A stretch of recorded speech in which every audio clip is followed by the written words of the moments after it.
نحمده ونصلي على رسوله الكريم اما بعد فاعوذ بالله من الشيطان الرجيم بسم الله الرحمن الرحيم ألم يأن للذين آمنوا أن تخشع قلوبهم لذكر الله وعن أبي هريرة رضي الله تعالى عنه قال قال النبي صلى الله عليه وسلم انظروا إلى من هو أسفل منكم ولا تنظروا إلى من هو فوقكم فهو أجدر ألا تزدروا نعمة الله عليكم صدق الله وصدق رسوله النبي الكريم ونحن على ذلك لمن الشاهدين والشاكرين والحمد لله رب العالمين۔ میرے بھائیو، دوستو، بزرگوں، کل بات چل رہی تھی جھوٹ اور غلط بیانی کے اوپر۔ آج جو میں نے آپ کے سامنے حدیث مبارکہ تلاوت کی ہے، اس میں نبی علیہ الصلاۃ والسلام اس جھوٹ، غلط بیانی اور فسادات کی جو جڑ ہے اس کی طرف متوجہ کر رہے ہیں اور اس کے علاج کی طرف متوجہ کر رہے ہیں۔ اس روایت میں حضرت ابو ہریرہ رضی اللہ تعالی عنہ یہ بات نبی علیہ الصلاۃ والسلام سے نقل کر رہے ہیں کہ نبی علیہ السلام نے فرمایا کہ دنیاوی معاملات کے اندر اپنے سے نیچے والوں کو دیکھو، ولا تنظروا الی من هو فوقکم، اور اپنے سے اوپر والوں کی طرف مت دیکھو مالی اعتبار سے، دنیاوی اعتبار سے۔ یہ تمہارے لیے زیادہ لائق ہے کہ تم اللہ کی نعمتوں کی قدر کرو، ناقدری نہ کرو۔ تو دیکھیں کہ آج جس دنیا کی دوڑ دھوپ اور لگن میں ہم لگے ہوئے ہیں، یہ دنیا ایک بے وفا اور دھوکے کی جگہ ہے۔ یہ کوئی حقیقی معنی میں اس حیثیت کی حامل نہیں ہے کہ اس کے لیے ہم اپنی آخرت کو اور اخروی گھر کو ہم برباد کر دیں۔ اصل کوشش اور اصل دوڑ دھوپ اس بات کے لیے کرنی چاہیے کہ ہم آخرت کے لیے کتنی کوششیں کر رہے ہیں۔ اصل کوشش اور اصل دیکھنا اور دوسروں کی طرف نظر کرنا اس معاملے کے اندر ہونا چاہیے کہ ہم جو کام کر رہے ہیں اور دوسرا جو کام کر رہا ہے، کیا وہ دنیا کے اعتبار سے زیادہ کام کر رہا ہے یا دین کے اعتبار سے زیادہ کام کر رہا ہے۔ اگر دیکھنے کے بعد یہ معلوم ہو جائے کہ میں دین کے کام میں اس فلاں بندے سے پیچھے ہوں، تو یہ بات زیادہ لائق ہے کہ اس میں اپنے سے اوپر دیکھا جائے کہ میں بھی اس کے طریقے سے اور اسی طرح سے دین کی ترقی کے لیے اور دین کو بلند کرنے کے لیے کام کرنے کی کوشش کروں۔ لیکن آج جس معاملے کے اندر جس معاشرے کو ہم پرورش دے رہے ہیں، جس معاشرے کو ہم اپنے عمل سے نکھار رہے ہیں، وہ ایسا معاشرہ ہے جس کی نبی علیہ الصلاۃ والسلام نے تعریف نہیں فرمائی۔ آپ دیکھیں کہ اصحاب صفہ جو عمرے پر گئے زائرین، مسجد نبوی میں اس چبوترے کی بھی زیارت کی ہوگی کہ وہ صفہ کا چبوترا آج بھی نبی علیہ الصلاۃ والسلام کے روضے مبارک کے سامنے موجود ہے۔ اس وقت صفہ پر تقریباً 70 صحابہ کرام رضوان اللہ تعالی علیہ مجمعین نبی علیہ الصلاۃ والسلام سے دین کی تعلیم حاصل کیا کرتے تھے، جس میں سے ایک حضرت ابو ہریرہ رضی اللہ تعالی عنہ جنہوں نے یہ روایت نقل کی، میں نے آپ کے سامنے تلاوت کری۔ تقریباً 5634 روایت نقل کرنے والے، سب سے زیادہ روایتیں نقل کرنے والے صحابی۔ اس وقت کیا یہ لوگ اس صفہ کے چبوترے کو چھوڑ کر مال اور دولت حاصل نہیں کر سکتے تھے؟ لیکن اس کے برعکس آپ ان کی زندگیوں پر غور کریں کہ جب تعلیم حاصل کر رہے تھے تو صفہ کے 70 صحابہ میں سے کسی ایک کے پاس بھی 2 کپڑے بھی نہیں تھے کہ اپنے تن کو بھی اچھی طرح ڈھک لیں۔ فرماتے ہیں کہ کسی کے پاس اگر ایک چادر تھی تو وہ اپنے گلے پر باندھ لیتے تھے اور نیچے لٹکا دیا کرتے تھے کہ جس سے ان کا سطر محفوظ ہو جائے۔ بعض کے پاس زیر جامہ تھا تو وہ اس کو استعمال کر لیا کرتے تھے، لیکن ان کے پاس کوئی اس طریقے کی مال اور کثرت نہیں تھی کہ دنیا کو چھوڑ کر اور دین کے لیے وہ لگ گئے۔ اس کے برعکس اور آپ دیکھیں کہ حضرت ابو ہریرہ رضی اللہ تعالی عنہ بعض اوقات بھوک کی اس کیفیت میں پہنچ جاتے کہ لوگ سمجھتے کہ مرگی کا دورہ پڑ گیا ہے اور اپنی جوتے اور ان کو سنگانا شروع کر دیتے کہ شاید ان کی طبیعت ٹھیک ہو جائے۔ تو وہ فرماتے ہیں کہ جب میرے ساتھ اس طریقے کا معاملہ کیا جاتا تو میں لوگوں کو بتاتا کہ بھائی مجھے مرگی کا دورہ نہیں پڑا، بلکہ بھوک کی شدت کی وجہ سے میری یہ حالت ہے۔ لیکن ان لوگوں نے نبی علیہ الصلاۃ والسلام کی تعلیمات پر عمل کرتے ہوئے دین کو نہیں چھوڑا، دین کی تعلیمات حاصل کرنے کو نہیں چھوڑا، دنیا کی طرف نہیں لپکے۔ ان لوگوں کے لیے کیا طرز عمل تھا کہ بعض صحابہ، بعض مدینہ کے رہنے والے، وہ اس ستون پر جو آج بھی قائم ہے، صفہ پر کھجور لٹکا دیا کرتے تھے، اور ان لوگوں کو جب بھوک لگا کرتی تو وہ اس سے اپنے پیٹ کو سیر فرما کر دوبارہ تعلیم حاصل کرنے کے لیے لگ جاتے۔ لیکن انہوں نے کبھی یہ نہیں کہا کہ عبد الرحمن کے پاس اتنا مال ہے اور فلاں صحابی کے پاس اتنا مال ہے تو ہمیں بھی چاہیے کہ ہم تجارت کریں اور مال کمائیں، دین کی بات اس کے لیے کوشش نہ کریں۔ آپ اس بات کا اندازہ لگائیں کہ اتنی روایتیں نقل کرنے والے صحابی اگر اس محنت اور دوڑ دھوپ اور لگن کے ساتھ نبی علیہ الصلاۃ والسلام کے ساتھ دلی لگاؤ اور تعلق اور ربط قائم نہ کرتے تو یہ روایتیں اس طرح کی کس طریقے سے ہم تک پہنچتی۔ یہ ان صحابہ اکرام رضوان اللہ تعالی علیہم اجمعین کی محنت ہے کہ جنہوں نے دنیا کو ترک کرتے ہوئے اللہ رب العزت کی رضا کے خاطر اس دین کو حاصل کر کے لوگوں تک پہنچایا۔ دین اور دنیا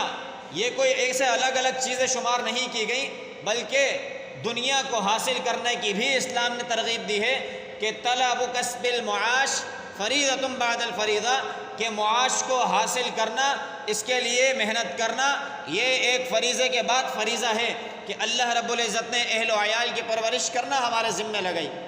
لیکن دل کے اندر اس کی اتنی محبت بڑھا دینا کہ دین کو پس پشت ڈال کر ساری کی ساری محنت اس دنیا کے لیے کر دیں، یہ اسلام میں پسندیدہ نہیں ہے۔ خود نبی علیہ الصلاۃ والسلام کی زندگی پر آپ دیکھیں کہ اگر وہ چاہتے تو کیا کچھ اللہ رب العزت ان کو نہیں دے سکتے تھے، سب کچھ دے سکتے تھے اور سب کچھ وہ طلب کر سکتے تھے، لیکن انہوں نے اللہ رب العزت سے، اللہ رب العزت کے دین کی خدمت کے لیے اپنے آپ کو بھی لگایا اور اپنی اولادوں کو بھی اسی دین کی خدمت کے لیے لگایا کہ یہ دین لوگوں تک کسی طریقے سے پہنچ جائے۔ جہاں بھی نبی علیہ الصلاۃ والسلام کے ساتھ صحابہ اکرام رضوان اللہ تعالی علیہم اجمعین بیٹھتے، یہی باتیں ہوا کرتی کہ دین کو کس طریقے سے لوگوں کے اندر پہنچایا جائے۔ جب حجۃ الوداع کا موقع آیا، نبی علیہ الصلاۃ والسلام نے آخر خطبہ صحابہ اکرام سے ارشاد فرمایا تو اس میں بھی یہی باتیں ارشاد فرمائی، کوئی ایسی بات نہیں کہی کہ میرے بعد میرے گھر والوں کا خیال کرنا یا اہل بیت کا خیال کرنا، بلکہ نبی علیہ الصلاۃ والسلام نے جو باتیں پوچھی وہ آپ اور میرے سامنے روز روشن کی طرح آیا ہے کہ نبی علیہ الصلاۃ والسلام نے یہی بات پوچھی کہ کیا میں نے دین کو تم تک پہنچایا یا نہیں پہنچایا۔ جب صحابہ اکرام رضوان اللہ تعالی علیہم اجمعین نے بیک زبان ہو کر جواب میں کہا کہ بلا، بلکہ آپ نے حق بھی ادا کر دیا دین کو پہنچانے کا، پھر نبی علیہ الصلاۃ والسلام نے صحابہ کو بھی یہی بات ارشاد فرمائی اور صحابہ کے ذریعے ہم سب کو یہ تعلیم فرمائی کہ بلغوا انی ولو آیا، کہ ایک بات بھی دین کی تمہارے پاس اگر مجھ سے پہنچتی ہے تو وہ لوگوں تک پہنچا، کہ دین پر عمل کرنے والے ہم سب بن جائیں۔ اللہ رب العزت ہمیشہ موقع بموقع، لمحہ بلمحہ، ساعتاً فساعتاً ہم سے یہی چاہتے ہیں کہ ہم اپنے مقصد زندگی کو پہچاننے والے بن جائیں، کہ ہمارا مقصد وجود کیا ہے، کہ دنیا میں ہمیں کس طرح اور کس مقصد کے لیے وجود اللہ رب العزت نے عطا کیا، ہم اس مقصد پر آ کر جمع ہو جائیں۔ کہ جیسے کہ اب کچھ دنوں بعد ایسی بابرکت ساعتیں آنے والی ہیں، رمضان کا مبارک مہینہ آنے والا ہے کہ اس کا بنیادی مقصد وہی ہے جو انسانیت کو پیدا کرنے کا مقصد، کہ لیعبدون، کہ ہم سارے کے سارے بنیادی مقصد پر جمع ہو جائیں کہ اللہ کی عبادت کرنے والے بن جائیں۔ یہ رمضان کا مہینہ آنا اور اس کا چلے جانا، اگر اس کے آنے سے پہلے تو ہم گناہ گار ہیں، کوئی مسئلہ نہیں ہے، لیکن رمضان المبارک کا پورا مہینہ گزر جائے اور پھر بھی ہم گناہ گار رہیں تو اس سے زیادہ بدبختی اور بدنصیبی ہماری نہیں ہے۔ کہ نبی علیہ الصلاۃ والسلام نے خود اس بات کی طرف متنبہ فرمایا، حضرت جبریل امین نے اس بات پر بددعا فرمائی کہ برباد ہو جائے، بعدن، برباد ہو جائے وہ شخص جس نے رمضان کا مہینے کو پایا اور اپنی بخشش نہیں کروائی۔ ابھی سے اس بات کی کوشش کریں، یہ 2-3 دن ہمارے پاس ہیں، اس میں اپنے کاموں کو سمیٹ کر ایک جگہ کر لیں اور پھر ان کاموں کو کثر کریں، ان کو کم کرنے کی کوشش کریں کہ اللہ کے دین کے لیے، اللہ کی رضا کے لیے اور اللہ کے بتائے ہوئے طریقے کے مطابق رمضان کو گزارنے کے لیے ان کاموں کو سکیڑ دیں اور ان کاموں کو ترک کر دیں جن کی ہمیں کرنے کی ضرورت نہیں ہے۔ موبائل کا استعمال اس کو کم کر دیں۔ راتوں میں اس کا استعمال جو زیادہ ہوتا چلا جا رہا ہے یہ اللہ کے دین سے دور کر رہا ہے۔ جتنا اس کو ہم استعمال کرتے ہیں صبح فجر میں آنکھ نہیں کھلتی، اسی طریقے سے بعض اوقات دن کے وقت میں بھی چلاتے چلاتے نماز کا وقت نکل جاتا ہے، جماعت ہمارے سے چلی جاتی ہے کہ جس کی اتنی بڑی فضیلت اور اس کے اوپر وعیدیں کتنی ہیں کہ خود نبی علیہ الصلوۃ والسلام نے فرمایا، رحمت للعالمین ہونے کے بعد، شافی محشر ہونے کے بعد نبی علیہ الصلوۃ والسلام یہ بات فرما رہے ہیں کہ میرا دل چاہتا ہے کہ جو لوگ نماز میں جماعت کے ساتھ شامل نہیں ہوتے، ایک وقت جماعت میں کسی اور کو کھڑا کر کر امام بنا کر جاؤں اور ان لوگوں کے گھروں میں تلاش کروں جو جماعت میں نہیں آئے اور سب کے گھروں کو آگ لگاؤں۔ اتنی بڑی فضیلت سے ہم محروم ہو جاتے ہیں اور اتنی بڑی وعید کے ہم مستحق بن جاتے ہیں صرف ایک غفلت کی وجہ سے۔ ہم غفلت میں پڑے ہوئے ہیں اور ایسے ہی ہمارے کان پر جو بھی نہیں رینگتی اور ہم اتنے بڑے بڑے گناہوں کے مستحق ہو جاتے ہیں۔ میرے بھائیوں، دوستوں، بزرگوں، یہ لمحہ اس بات کی فکر کرنے کا ہے کہ رمضان کو ہم کس طریقے سے قیمتی بنا لیں، رمضان المبارک کا مہینہ ہماری مغفرت کروانے والا بن جائے، رمضان المبارک کا مہینہ ہمارے لیے آگے کے مراحل آسان فرما دے، آگے کی زندگی اللہ کے بتائے ہوئے طریقے کے مطابق، نبی علیہ الصلوۃ والسلام کے بتائے ہوئے طریقے کے مطابق، جس رقص قدم پر صحابہ اکرام رضوان اللہ تعالی علیہ مجمعین نے چل کے دکھایا، بزرگان دین نے چل کر دکھایا، اس طریقے پر ہم سب آ جائیں تو تب ہماری کامیابی ہوگی۔ بزرگان دین کا یہی طرز عمل رہا ہے کہ رمضان المبارک کے لیے کوششیں کرتے تھے۔ آج ہم کسب معاش کے لیے اتنی کوشش کرنے لگ گئے، اتنی کوششیں کرنے لگ گئے کہ ہم دین سے دور ہوتے چلے جا رہے ہیں۔ جبکہ میں آپ کو ایک واقعہ سناتا ہوں، عبداللہ ابن سیرین رحمہ اللہ تعالی، ان کا واقعہ آتا ہے کہ بہت مالدار شخص تھے اور دین کی طرف اتنی رغبت نہیں تھی۔ حضرت ابو حنیفہ رحمہ اللہ کے زمانے کے یہ تابعی ہیں، وہ فرماتے ہیں بڑے مالدار تھے لیکن دین کی طرف کوئی رغبت نہیں تھی، اور جب دین کی طرف رغبت نہیں تھی تو اس زمانے میں دل میں سکون اور کیفیت ایسی ہوتی تھی کہ آرام نہیں ملتا تھا، بستر اچھا موجود تھا، گھر اچھا موجود تھا، رہنے والے ساتھ اچھے تھے، لیکن بستر پر جا کر آرام کی کیفیت نہیں آتی تھی۔ تو یاد رکھیں کہ اسباب راحت اور چیز ہے، راحت الگ چیز ہے۔ آپ مال جمع کر کر، دولت جمع کر کر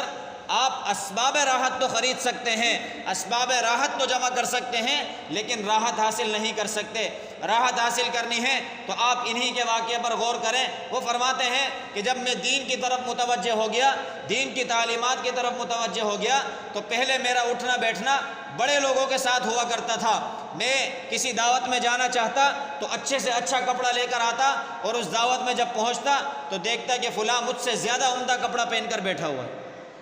اچھی سواری لے کر جاتا، جب وہاں پہنچتا تو معلوم ہوتا کہ میری سواری دوسرے کے مقابلے میں نیچے ہے۔ پھر فرماتے ہیں کہ بعد کی زندگی میں یہ فرق ہوا کہ میں نے اٹھنا بیٹھنا ان لوگوں کے ساتھ کر دیا جو میرے برابر کے تھے، اچھی صحبت والے تھے یا مالی اعتبار سے مجھ سے کم تھے۔ تو اب میں جو کپڑا پہن کر جاتا تو جب مجلس میں پہنچتا تو میرا اچھا لباس ہوتا، اس پر شکر گزاری کی کیفیت میرے اندر آ گئی، اور میری سواری سب سے عمدہ ہوتی تو میرے اندر اللہ کا شکر پیدا ہو گیا۔ پھر وقتاً فوقتاً میری زندگی کے اندر راحتیں آنا شروع ہو گئی۔ آج ہماری زندگی سے جو راحتیں چلی گئی ہیں، جو عجیب کشمکش کے عالم میں ہم ہیں، وہ یہی ہے کہ ہمارا مالدار ترین آدمی بھی اس بات کی طرف ہے کہ میرے سے زیادہ اس کے پاس مال ہے تو اور کوشش کروں دنیا کے لیے، اور ہمارا نچلے طبقہ والا بھی یہی کوشش کر رہا ہے کہ فلاں کے پاس اتنا مال ہے، فلاں کے پاس اچھی سواری ہے، فلاں کے پاس اچھے کپڑے ہیں، بس اسی دوڑ دھوپ میں لگے ہوئے ہیں، اور اپنے مقصد حیات کو ہم بول چکے ہیں۔ وہ مقصد حیات یاد دلانے کے لیے چند دنوں بعد رمضان آ رہا ہے کہ اللہ رب العزت کے بتائے ہوئے طریقے کے مطابق اس رمضان المبارک کو گزاریں۔ ہمارا مقصد حیات ہے اللہ کی بندگی کرنا، اللہ کے بتائے ہوئے طریقے کے مطابق زندگی گزارنا، اور اللہ ہم سے یہی چاہتے ہیں کہ اللہ کا خوف اپنے دل کے اندر پیدا کر کر راحتیں حاصل کر لیں، سکون حاصل کر لیں۔ یہ بات ہمیشہ پکی اور ٹھکی ہے کہ اسباب راحت کے اندر سکون نہیں ہے، سکون اللہ کے دین میں ہے، سکون دینے والی ذات اللہ کی ہے۔ آج بھی مالدار لوگوں کو آپ دیکھ لیں کہ رات کو ٹیبلٹ کھائے بغیر، دوائی کھائے بغیر نیند نہیں آتی، پھر وہ بھی ایک حد تک کام کر رہی ہوتی ہیں، وہ ٹیبلٹ بھی کام کرنا چھوڑ دیتی ہیں۔ ضرورت اس بات کی ہے کہ اللہ کے دین کی طرف آ جائیں، اللہ کے دین کی طرف متوجہ ہو جائیں۔ دیکھیں، غور کریں وہ اصحاب صفہ کے طالب علموں کی طرف جن کے پاس پہننے کے لیے کپڑا تو نہیں ہے لیکن ان کی زندگی میں راحت اور سکون کتنا ہے۔ آج بھی دینداروں کی زندگی پر غور کریں، ایک مزدور کی زندگی پر غور کریں کہ جس طرح ایک مالدار ٹیبلٹیں کھاتا ہے صرف رات کو آرام کرنے کے لیے، اس مزدور کو رات کو ٹیبلٹ کھانے کی ضرورت نہیں ہوتی کہ اپنے اہل و عیال کے لیے کسب معاش کرتا ہے، ایک عبادت کر رہا ہے، یہ ایک عبادت ہے۔ اس عبادت کی وجہ سے اللہ نے وہ سکون اس کو عطا فرمایا ہے کہ رات کو آرام اور سکون کے ساتھ 8 اور 10 گھنٹے کی نیندیں پوری کر لیتے ہیں۔ آج بھی اگر ہم آرام چاہتے ہیں، سکون چاہتے ہیں، راحتیں چاہتے ہیں تو اپنی تربیت شروع کر دیں۔ یہ رمضان کا مہینہ ہماری ٹریننگ کے لیے آ رہا ہے، اس میں اللہ کے طریقے کے مطابق اس رمضان کو گزاریں اور اپنی دنیا کو بھی کامیاب بنائیں اور آخرت بھی انشاءاللہ العزیز کامیاب بن جائے گی۔ وآخر دعوانا ان الحمدللہ رب العالمین۔ الحمدللہ رب العالمین والعاقبۃ للمتقین والصلاة والسلام علی سید الانبیاء والمرسلین۔ اللہم انت السلام منک السلام تبارک یا ذا الجلال والاکرام۔ اللہ کریم ہمارا یہاں بیٹھنا اپنی بارگاہ عالیہ میں قبول فرما۔ اللہ کریم قرآن اور احادیث کا سننا سنانا اپنی بارگاہ عالیہ میں قبول فرما۔ یا اللہ سیرت طیبہ کے مطابق ہم سب کو زندگی گزارنے کی توفیق عطا فرما۔ یا اللہ ہماری زندگیوں میں راحت اور سکون عطا فرما۔ یا اللہ ہمارے ملک پاکستان کی حفاظت فرما۔ یا اللہ ہماری معیشت کو یا اللہ بہتر بنا۔ یا اللہ ملک پاکستان کو یا اللہ عروج عطا فرما۔ یا اللہ اسلام کی سربلندی کے لیے ہم سب کو کوشش کرنے کی توفیق عطا فرما۔ یا اللہ جتنے بیمار ہیں، پریشان حال ہیں، مصیبت زدہ ہیں، یا اللہ تمام کی بیماریوں کو، پریشانیوں کو، مصیبتوں کو دور فرما۔ یا اللہ جتنے بے روزگار ہیں یا اللہ تمام کو حلال طیب روزگار عطا فرما۔ یا اللہ جتنے پیارے ہمارے اس دنیا سے چلے گئے اللہ سب کی کامل بخشش فرما۔ اللہم رب ارحمہما کما ربیانی صغیرا۔ صلی اللہ تعالی علی رسول خیر خلقہ محمد وعلی آلہ واصحابہ اجمعین، آمین برحمتک یا رب۔